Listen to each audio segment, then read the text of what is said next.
we had on Mr. Justin Donald. He went from being an employee to being self-employed to being a business owner to being an investor.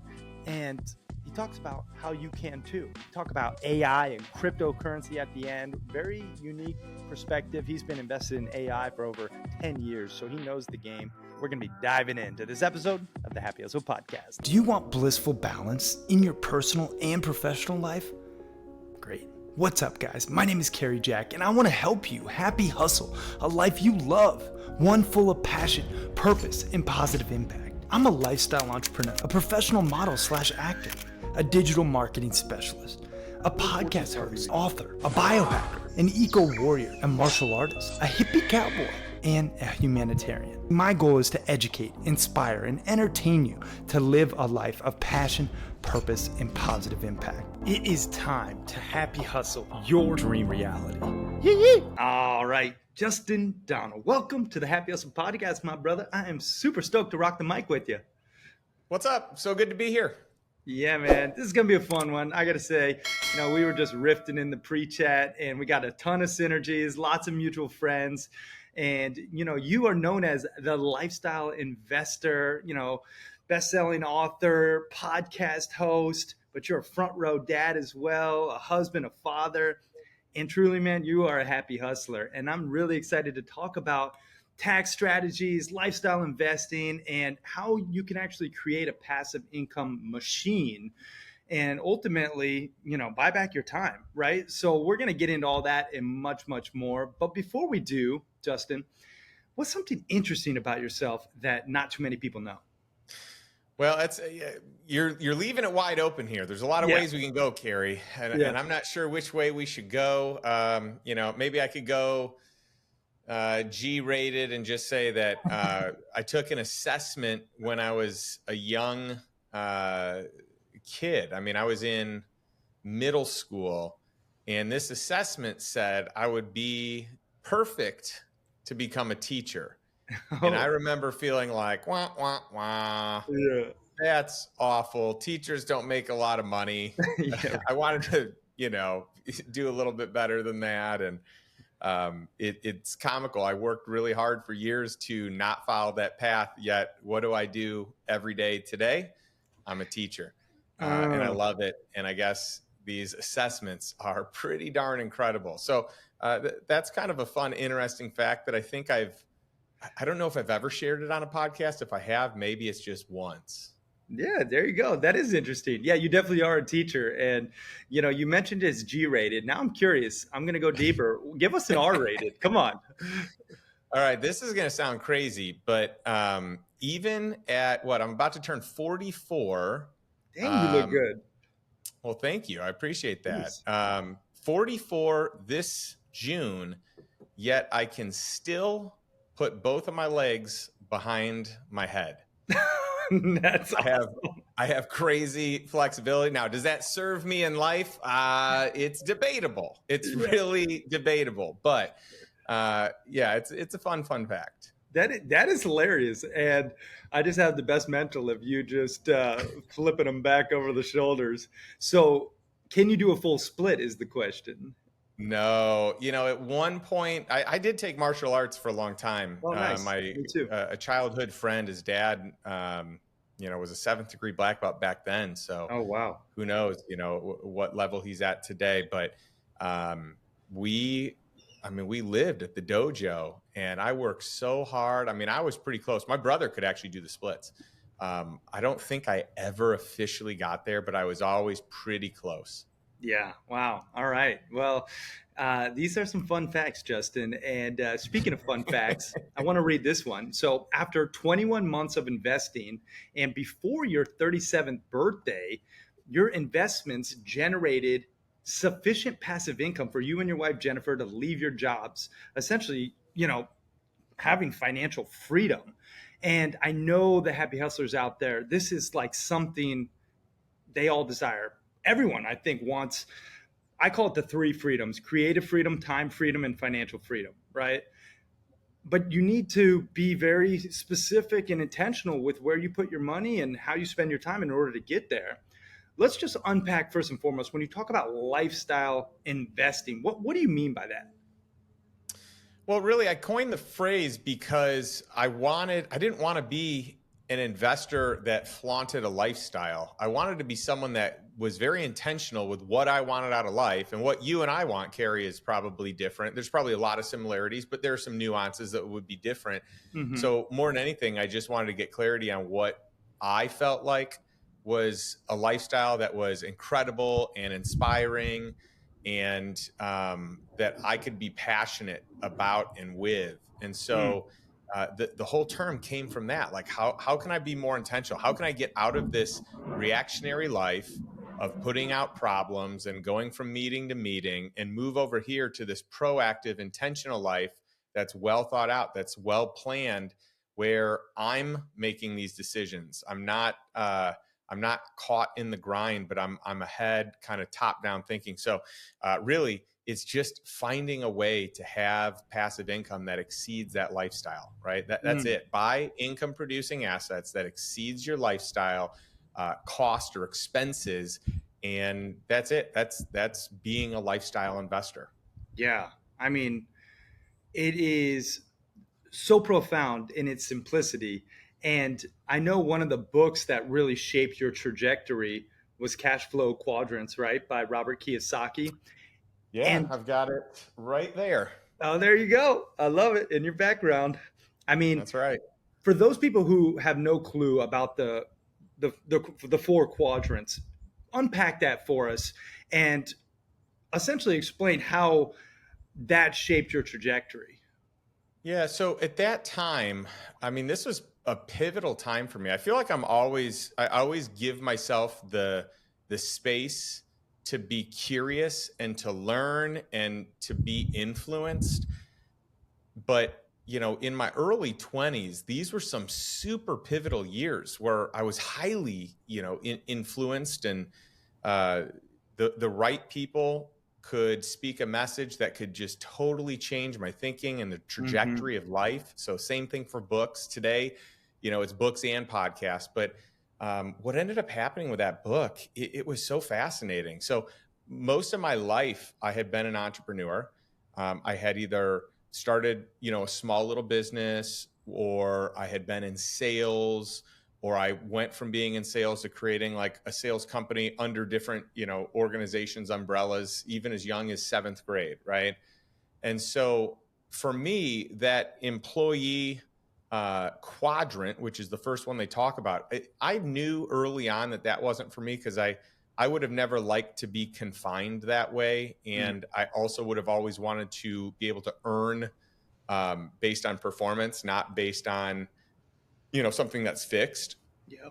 And so I knew for sure that wasn't me. But my big epiphany, I'll share in a second. But so basically, there's the employee quadrant, and then there's the self-employed quadrant, and then there's the business owner quadrant and the investor quadrant. And if you have, a line down the middle, you've got the highest taxed side, which is employee, self-employed. You have the lowest tax side, which is business owner and investor. And so I just was like, wow, that's profound. I didn't know that. I didn't connect those dots. But my big epiphany was, I thought at the time I was reading it, I was a business owner because I had a business that I had started. But the reality was, if I were a business owner, I was a very immature or early stage business owner. And the reality was, like, in my head, I think I'm a business owner. And so I'm thinking all these business owner things apply. But the more I read it, the more I recognize, actually, I'm not yet a business owner. I thought I was. I'm actually a sole proprietor who wants to be a business owner, who maybe thinks he's a business owner. Yeah. But if I leave and if I stop doing what I'm doing, the business will fall apart.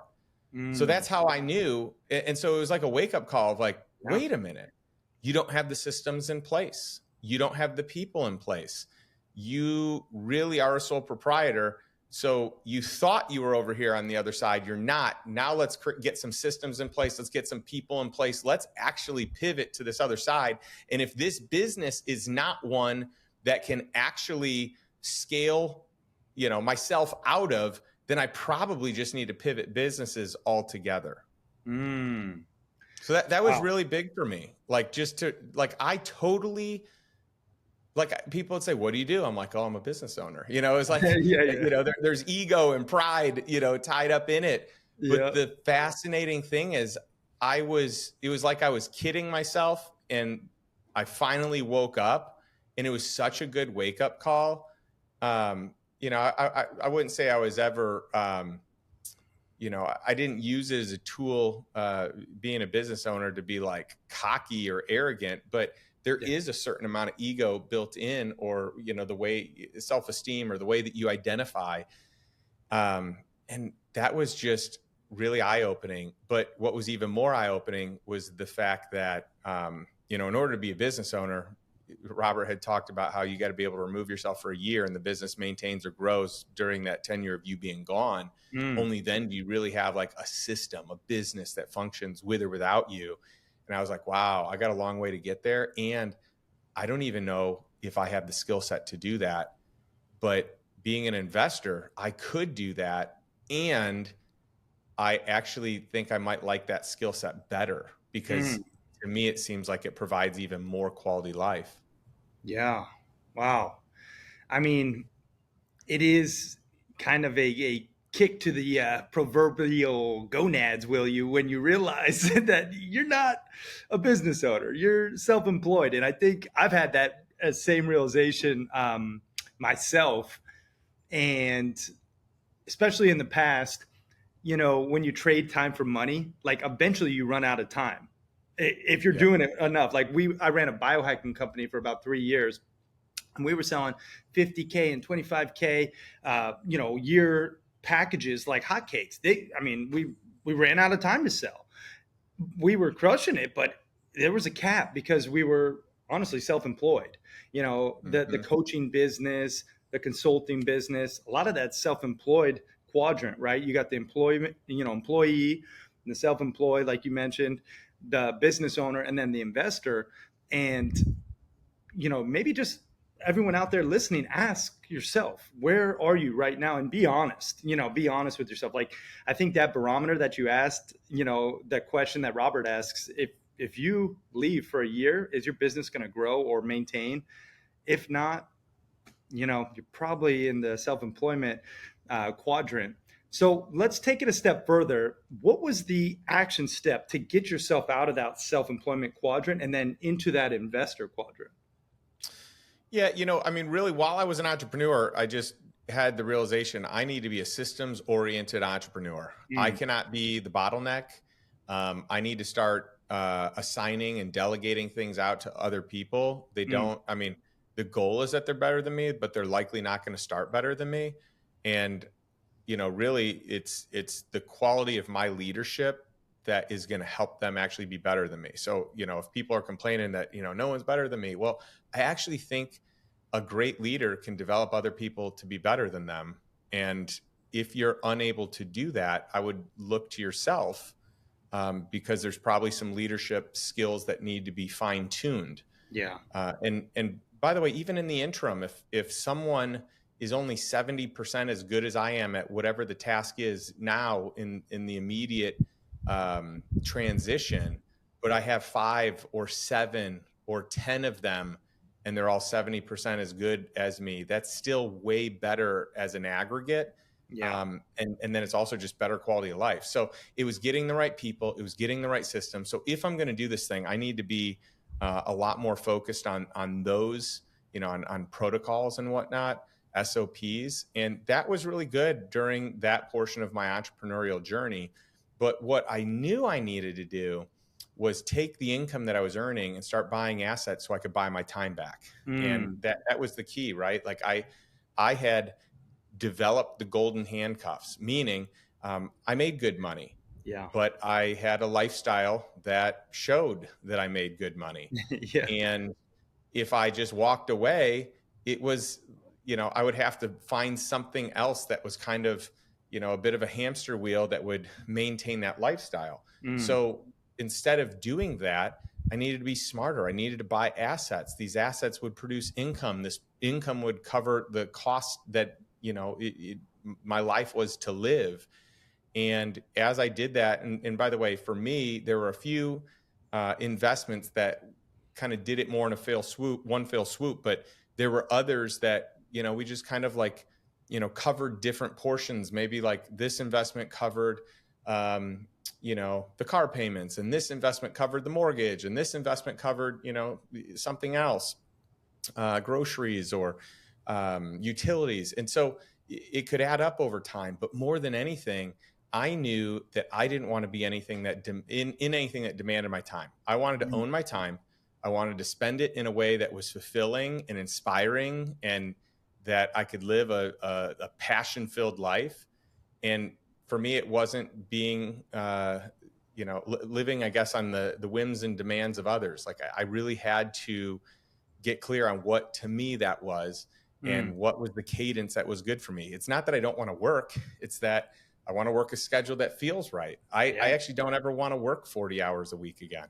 I just want to work, on projects that inspire me, somewhere between 20 and 30 hours, maybe 35 if I'm really into something. I like having extended weekends. I like putting in time and hours Tuesday to Thursday, and I like having Mondays and Fridays off to spend it with family and friends and creative projects. And so I wanted that life, and I wanted to build that life. And so that was it. It was how do I get there? How do I transition from this business, which technically I'm still a sole proprietor, even as I scaled it, even as I had more, systems in place. It was a better sole proprietorship. But I didn't want to fool myself. And so I started investing in companies, and that for me was a better way to do it, because it wasn't as large of a demand on my time. Man, I know the happy hustlers are resonating with that in your story. And, I just did a solo episode on this acronym system: save yourself time, energy, and money. I don't know who created it. Genius. Love the acronym. Wanted to give credit, but couldn't figure out who to attribute it to. Nonetheless, I got to say, having that complete mindset shift from, the hamster wheel grind to, all right, I want to have freedom and I want to enjoy the journey. I feel like our culture, especially in America, we get infected with what I call the more disease, more money, more followers, more, clients, more materialistic things. And it's like, when does the power of contentment kick in, right? When is enough enough? When are you satisfied? When can you truly be grateful? And it's a question I think we all need to ask ourselves. I'm curious for you, when is enough enough? What for you is or was the number, or how did you determine, okay, I'm comfortable. I don't need an empire. I feel the power of contentment right now. Is there maybe a key moment in time where you can attribute, like, wow, I have all I need? Yeah, I think you got to be careful, because the goalposts move. You might Right. think that when you get somewhere, we've all done this. Once I have $1 million, once I have Yes. $10 million, once I Yeah. have Yeah. 50 million, once I have 100 million, once I have a billion. So that's not the answer, because whenever you get there, you're like, okay, what's next? So Yes. it's got to be more substantive than that. It's got to be more substantial. It's Yes. for me, I've just gained clarity that I don't need more like things or stuff. I don't need material possessions.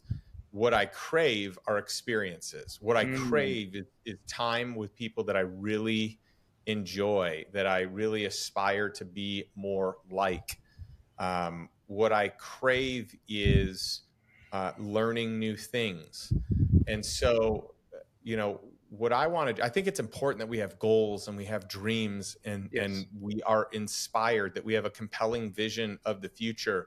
but I don't think that our happiness should hinge on what we have, on Mm. keeping up with the Joneses. We can't, like, what most people do is they're on a treadmill that is someone else's treadmill, and they're Yes. working out, and they're, along for the ride, and it keeps getting faster and faster and faster. And as they make more money, they just buy a newer, nicer treadmill, or a newer, Yeah. nicer, hamster cage, Yeah.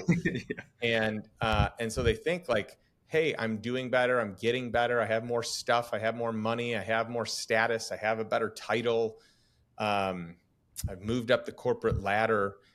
But really, you're in the same position you were before. And by the way, entrepreneurs have this too, right? This isn't, this applies to everyone. It's like, my business grew, yeah, and now maybe it takes more of your time. Maybe you make more money and your lifestyle's better, but more of it hinges on you, and your lifestyle creep caught up, and so your investable assets is still the same as when you were making less. Mm. So, for me, I contentment is important. And I think what we put on the pedestal in front of us is really going to steer the ship. So Mm. if it's status, if it's stuff, um, if it's, money and wealth and hitting a certain number, and having a certain, net worth, which net worth to me, I mean, we could have a whole podcast episode on that, because I think it's one of the worst indicators of success out there, because generally it's not tangible. It's Yeah. assets that are tied up, that you're not Mm. getting utility out of right now, that can change if the economy changes at a moment's notice. Mm-hmm. And usually they're inflated, because most people think their business is worth more than it really is. And it's certainly, they Facts. think it's worth Yeah. more than what other people would pay to buy it, right? Yeah. So it's, whenever someone says, "Oh, my net worth is this," in my head, I'm like, yeah, it's probably half of what you said. Like, not that you're trying to, be dishonest, but like, most people just have a false sense of what it really is. True. But cash flow trumps, like, passive income trumps net worth. Like, financial freedom trumps net worth. You get utility today. You bought your time back in real time.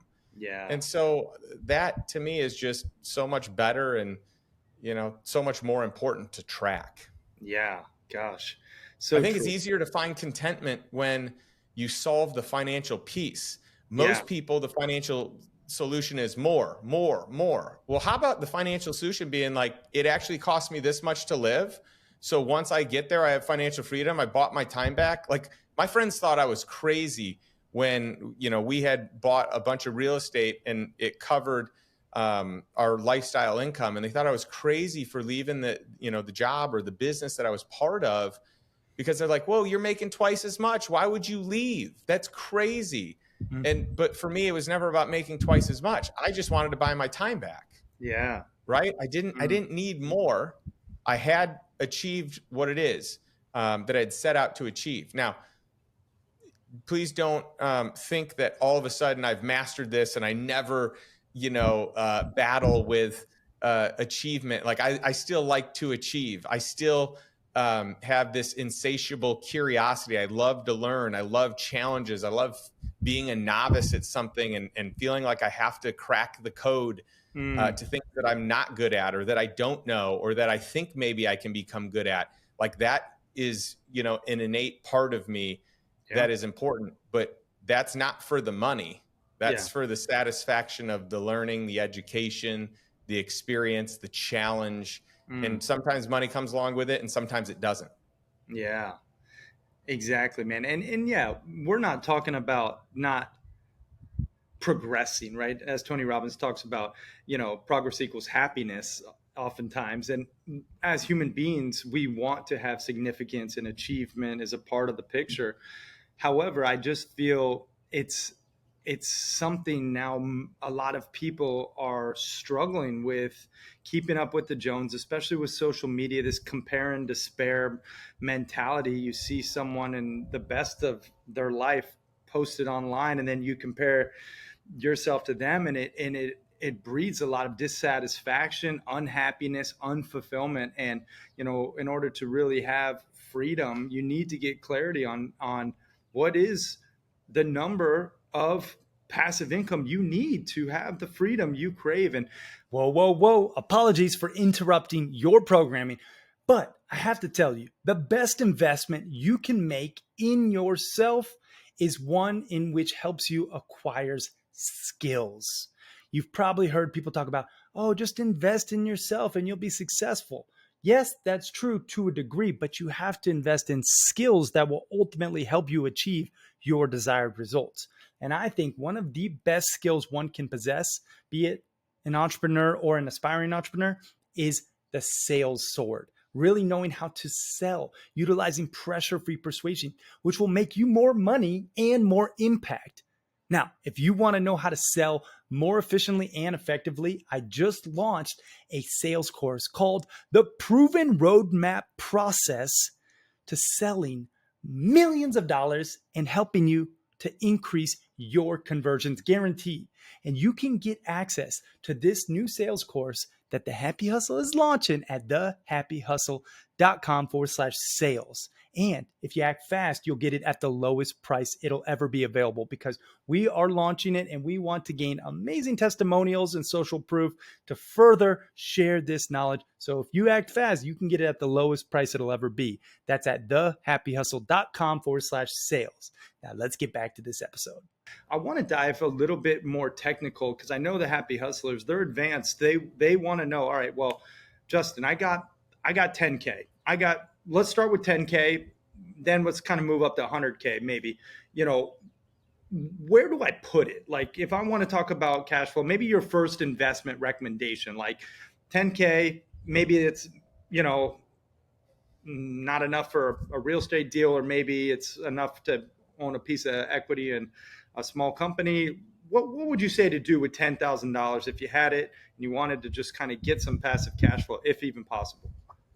Yeah, it's an interesting question, because I think me sharing thoughts of what someone could do presupposes that I know what they want out of life, that I know their goals, that I know their even their, so two different things, their investment criteria. Like I one of the things when someone joins, the Lifestyle Investor Mastermind, the most important thing before we ever expose them to any of the deals that we do, we want them to come up with their investment criteria, which is why you do or don't, want to make an investment. Like, what are the things? Like, do you need cash flow? Do you need a quick return of principal? Do you, what allocation are you looking for? The list goes on. What, how successful is the sponsor? How many years of a track record? You need X number of years, X number of deals, whatever the situation is. I think everyone needs to have an investment criteria. Yes. And then I think everyone needs to have, their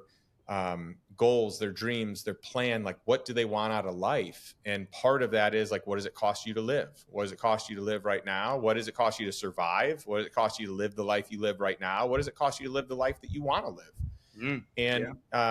Figuring that out. It's even you can take it to the next level. What is your earned income? How do you replace that? What about your business income? How do you replace all that? I guarantee, as an entrepreneur, if all of your personal income or personal expenses and your business expenses are all covered by passive income, I guarantee you make different decisions in your business. I guarantee it. And in your personal life. I just guarantee it. There are things that you wanted to try that you were afraid to try. There are things that you, people that you should have hired that you didn't, because you weren't sure if you could afford them, or if they're the right person, or if you wanted to invest the time into training them, or you wanted to try this new product, or you wanted to partner with this company, or you wanted to remove yourself completely and hire a C-suite. I mean, there's just so many things that when you solve the financial number, everything makes sense. But to circle back to your original question, which is what do you do? I don't give advice. I teach people. My goal is to help people understand and make educated decisions around investing, around tax strategy, around wealth creation, asset allocation, and, all the things that I study. When I study these family offices and the wealthiest people in the world, like, how do they spend their money? How do they invest their money? How do they do tax strategy?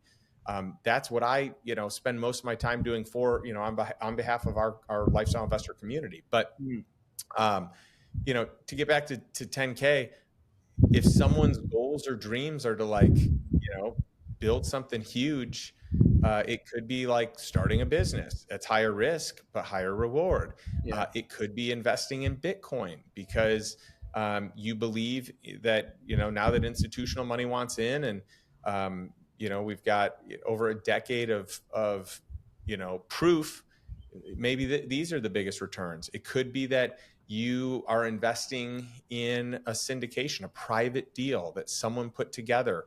It could be a private equity deal. It could be a private credit deal where you're on the debt side, you're lending money. Mm, So you can do this in a smaller position with someone that is an experienced operator. So those are all paths. You could find a way to buy your first real estate on a seller finance note and use those dollars as part of the rehab. So part of it's for supplies and then sweat equity on your part to do the work. So there's a lot of paths, yeah. but I think what we would need to know first is, what are your goals? Do Yeah. you have the time to give to this? Are you wanting the biggest return? Are you wanting the least amount of time?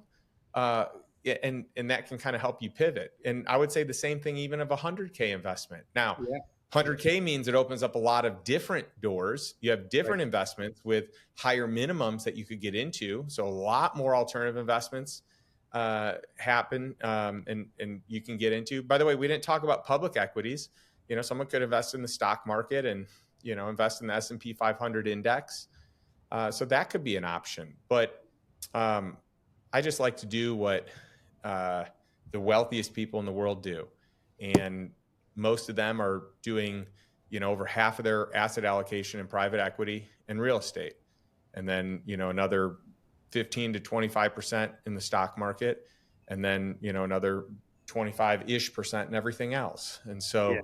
so most people, you're going to learn, I mean, those of you listening, if you're entrepreneurs, you will learn that the wealthiest people in the world are entrepreneurs, and they made their money through concentration.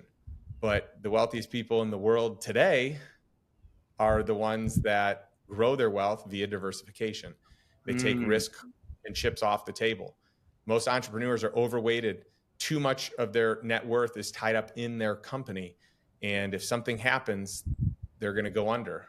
Versus the wealthiest people, the billionaires, the demi-billionaires, the centimillionaires. I mean, these individuals have prepared to have a portfolio that performs no matter what the season is, because they've got allocations in a lot of different things. They're not overly concentrated in any single area. mm. Man, so much to unpack there. Sage wisdom. I hope everyone just rewinds and just listens to Justin in that last 10-minute monologue, because that was epic, man. Truly. And especially I appreciate how you broke down the percentage of the ultra rich and or the ultra wealthy, will you?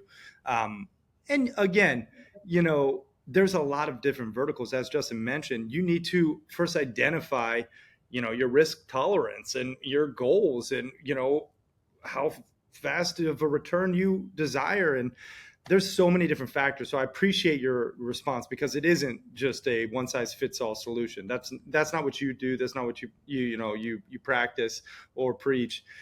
You do have the lifestyle investor community, and you also have a lot of really great resources for the happy hustlers. I want to specifically talk about this really cool event you have coming up, the Lifestyle Investor Live on May 9th. We'll kind of talk about it just, high level, but I definitely urge people to, go deeper, because this is something unique you don't really do often, where you open it up for outside people to come and like experience the gold.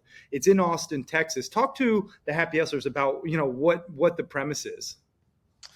Yeah, we have really the entire time I've been doing Lifestyle Investors, so over 5 years now, we have only opened up our events one time before, and this is just recently, to non-members.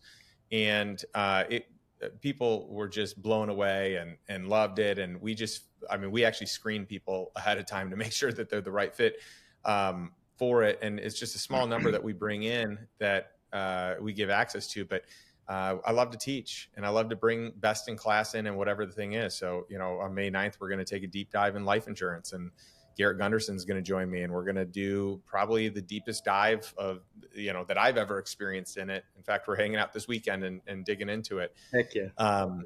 We've got a tax strategy panel that are 3 different members of our mastermind, but each of them in a different space. One of them in corporate America, one of them currently running a business, and one of them that has exited technically 2 businesses.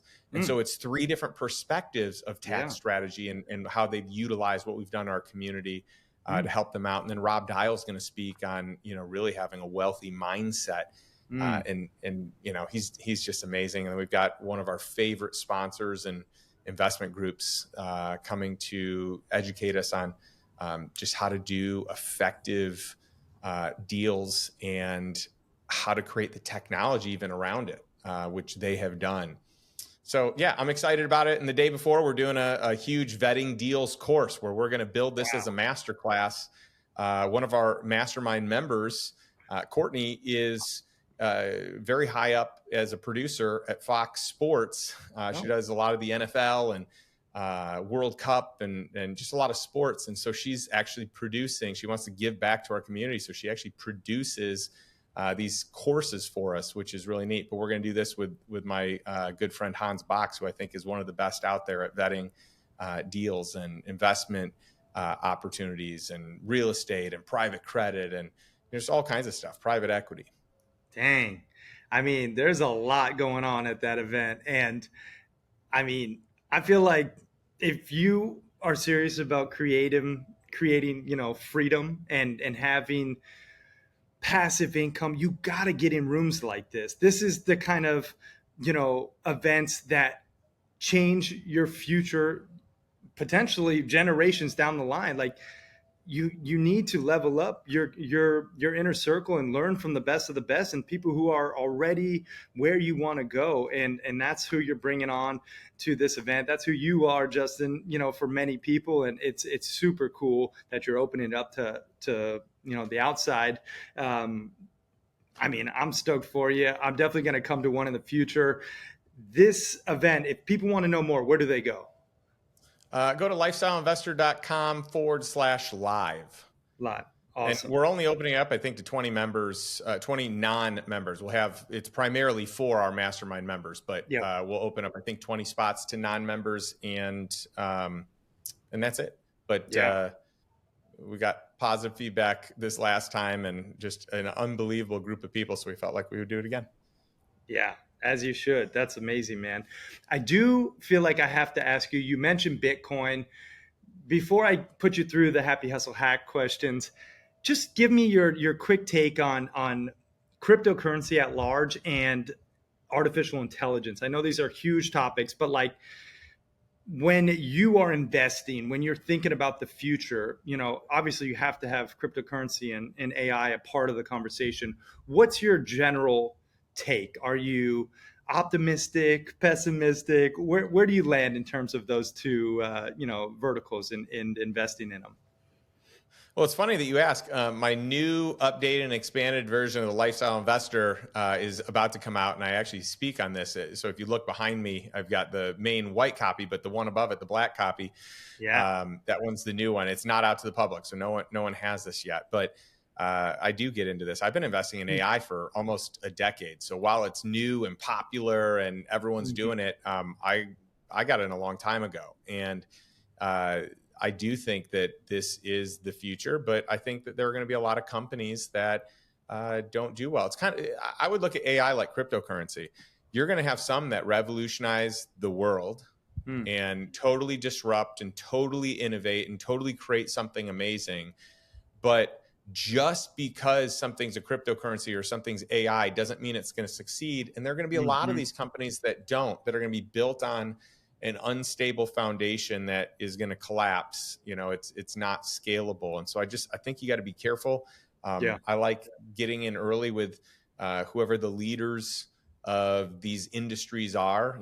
I'm an investor in the 3 largest AI companies, and then probably another tier of about 10 below that because I like it. I'm interested in it. I use it. I'm curious about it. And for cryptocurrency, I look at most of it as gambling, going to the Yeah. blackjack table or roulette table. I think the vast majority will not work out, even if you can make, even if it's like a spike short term and you can make some money, it's still high risk because long term, most of those projects don't pan out. But Bitcoin's different. Bitcoin is a standalone to me. And I do believe that we have enough proof to see that it's going to stand the test of time. And it's more institutional money's coming in, more, the exchanges, the BlackRocks, the Fidelities, the Grayscales, just all these different groups. The RIAs at some point are going to be able to get into this space. And I just think that it is continuing to validate and legitimize this as a store of value. Yeah, I appreciate, your insights there, man. I know it's a huge topic. We could do a whole nother pod. Maybe we should, if you're up for it sometime when your new book comes out, or the version, 2.0, because I feel like there's a lot of ambiguity around the two. And, baby boomers are very reluctant, right? And then the new, Gen A or Gen Z, right? They're more, integrated with both. And it's just interesting to hear your take, especially someone who's done a lot of research and you base your knowledge and your wisdom on fact and data, which I really appreciate about you. And especially, like you said, vetting these opportunities. That's the most important, in any investment, you want to do your due diligence. That's why I love that. That's a part of your, Lifestyle Investor Live, like your whole vetting process. So super cool stuff, Justin. I do want to respect your time, brother. Real quick, put you through the happy hustle hacks and then the rapid fire round. Okay. So actually, before you put me through the happy hustle, let me just share one other thought on this that I think is important for everyone to hear. Yeah. If you look at the wealthiest, more progressive family offices, the ones with younger teams, you will see that most of them have an asset allocation somewhere around 1% to maybe 2 or 3 on up to, I've seen 5% in Bitcoin or in cryptocurrency. And so, the whole idea there is a small amount. If you have 1% of your net worth in Bitcoin, but this is not advice. This is just what I've seen other successful family offices do. It's not going to make or break you. But if it does end up, going the distance, it's a huge return, right? So it's a small amount to risk for what could be a large outsized return. And if you want to get wealthy, and by the way, there's a difference between being rich and being wealthy, right? Yeah. Being rich is having a lot of money. Being wealthy is owning your time, right? Having a lot of time. But pay attention to basically the largest wealth transfer in the history of the world is about to take place. This is baby boomers to millennials in the tune of around $100 trillion. That's what it's estimated to be. And this is, this is more wealth than any single country outside the United States has.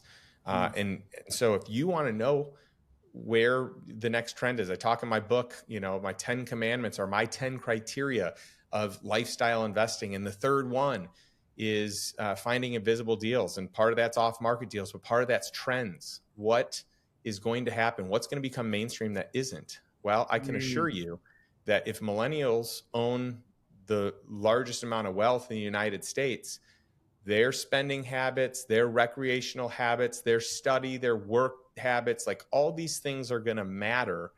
And, when I look at things like Bitcoin, cryptocurrency, gaming, e-commerce, like all these things, like this is what they do. So just pay attention to that and you can do really well.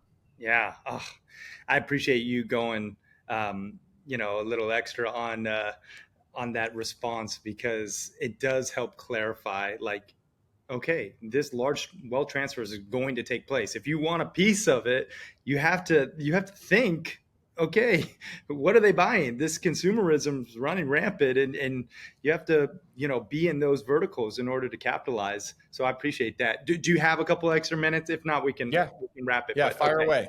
all right. So the happy hustle hacks, I ask all my guests this, and it's a little bit different than investing per se, but it is important nonetheless. And it's three different, disciplines. First being health, and I know, health is a priority for you, because if you don't have your health, you don't really, nothing else matters, right? You could have all the passive income in the world, but if you're not healthy enough to enjoy it, and enjoy your kids and your family, doesn't matter. So let's talk about something uniquely Justin, like maybe a tip, a tool, a tactic, something we could deem a happy hustle hack in the health department that maybe you don't talk about too much. Something like, maybe to keep that glow, that 21-year-old skin of yours. Geez, I'm jealous. I look like a sunburnt iguana over here because I've been out in the sun so much. But I'm jealous of what you got going on complexion wise, brother. Regardless, you don't have to make that your happy hustle hack. But tell me something to do with health. Well, I mean, I just think the way you treat your body matters. So diet Yeah. matters. I have a high protein diet and healthy fats diet that is also plant powered. Probably 25% of my plate is plant powered. I believe in, moderation in most things. Yep. I think, getting 10,000 steps a day and Yep. getting into the gym and actually lifting weights, some sort of tension and resistance against your muscles like that goes a long way. And it doesn't have to be a lot. It can be 20 to 30 minutes, 4 days a week, and find a sport that you like. So I like playing volleyball and I like playing pickleball. So those are the Heck two yeah. I do. There you go, man. Yeah, I missed you on the beach volleyball courts at FRD Live. We were getting after it. It was a good time. But next time I come to Austin, we'll hopefully play. But Love yeah, it. man, I love you said moderation, because that's something my dad preached. Just everything in moderation, except obviously hard drugs. Don't do those at all. But let's talk about money. Just, I know we talked a lot about investing, but I always ask like a happy hustle hack when it comes to money. Maybe something you do uniquely, Justin, that maybe you don't talk about too much. Anything that come to mind here when it comes to money? A happy hustle hack there? Well, here's just maybe a mindset shift. Most of my life I was taught, hey, save 10 or 15 or 20% of your money. But the moment that you can cover your lifestyle and passive income, everything else is surplus income, and you can invest and give 100% of that money. And Mm, so it's a whole different frame of reference. It's like, wow, no wonder you can build wealth so much quicker when yeah. you master your passive income, because then Yeah. 100% of those dollars above and beyond that can go to greater wealth and greater impact. I love that. You got your 10 commandments. We have our 10 alignments of being a happy hustler. And one of the first one, soul mapping framework, is selfless service. That S stands for selfless service, giving to others. That's, largely where I create most of my joy, and I'm sure you're similar. I know you have your Oh, yeah. big heart and a big giver. And it's, yeah, I'm glad that you mentioned that. Let's talk about spirituality, just a happy hustle hack when it comes to connecting to a higher power. I believe it has to be a part of the conversation if you want truly to be a happy hustler, like to really be, you know, joyous in the journey. I don't necessarily care one religion or another. I think it's important just to respect everyone's decision and their religious path. But do you have something you do to connect to a higher power? Maybe that's a little uniquely Justin that we could deem a happy hustle hack. Yeah, I mean, my faith is really important to me. Yeah. So, having prayer time daily, Mm, and for me, it's I try to multiple times. Having devotional time, for me, it's actually like diving into scripture. Like that is really important to me. And so, my wife and I do that together, and I do that solo in the mornings when I get up. It's one of the first things, if not the first thing. It's the first activity I do when I mm, get up. nice. Yeah, I've been praying on my knees lately. Do you get on your knees to do it? I would say I don't regularly, but I love that habit and that Yeah. conditioning. Yeah. Yeah. It's a trigger. I always talk about creating triggers. One of mine is when I take a shower. Every time I shower, I do push-ups or pull-ups, and they're naked usually. So it's my hashtag naked push-ups or pull-ups. And it's a trigger. Yeah. My wife laughs. She's like, all right, dude, hear your dong slapping in the bathroom. It's like, but it's too much information. Anyway, I appreciate having triggers, prayer time and like getting on my knees has Yeah. been something I've been doing. So love that, man. Thank you so much for your time, brother. I am going to put you through real quick the rapid fire round, and then we'll wrap this up. So this is, random questions, and you answer honestly first thing that comes to mind. Are you ready? Ready. Okay. Favorite food? Go. Breakfast tacos. Nice. Favorite movie? Top Gun is probably up there. Love it. I just heard your podcast with Goose's daughter. That was so cool. I was like, yeah. What? How random. I love that movie too. Favorite book? I would say probably Cash Flow Quadrant because it's the most impactful book I've ever read. But if I had to go, something else, I'd say anything written by Ben Mesrick or Michael Lewis. Nice. Actually, I take that back. I'm going to say Lord of the Rings is my favorite book. Oh, there you go. Yeah. What's your spirit animal? Lion. Ooh. Best business advice? Get around people playing the game of business and life and wealth creation at a higher level than you. 3 things you're most grateful for? Faith, family, and health. And if you had a billboard for the world to see with your last piece of content on it, Justin, what's that billboard read? Love God, love others. Ooh, crush that rapid fire round, Justin. And man, I just want to take a moment to acknowledge you for just sharing your love, your light, your wisdom, your lifestyle investment strategies. I know we just literally scratched the surface today, but I just appreciate you, man, how you show up in the world, your humble nature. And I'm just really excited that you're opening up your doors to the happy hustlers and others for the Lifestyle Investor Live. So just thank you so much, Justin, for your time, man.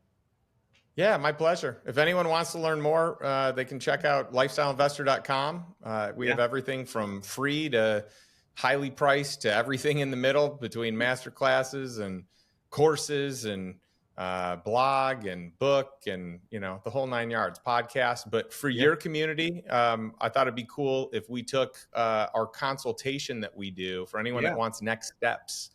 And it's actually a $500 product that I'd like to offer for free to your community. So if you go to lifestyleinvestor.com/consultation, you can actually talk to someone on our team that can share next steps with you for those of you that are ready. Like at the end of my podcast, I always say, what's one step you can take today to move towards financial freedom and move towards living a life on your terms, not by default, but by design. And so our team is equipped to be able to help do that. Wow, that's amazing. Thank you, man. That's a very gracious offer. It's lifestyleinvestor.com/consultation, correct? You got it.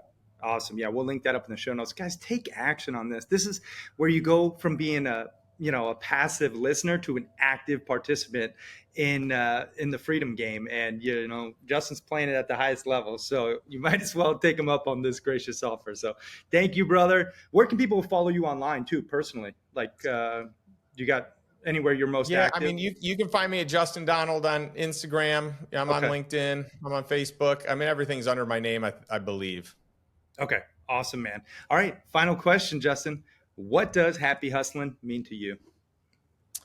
I think it's the art of getting to the next level. It's putting in the time to appreciate something even better in the future. Ooh. Mic drop, y'all. Justin Donald, thank you for watching and listening. We are out. Peace and love, everyone.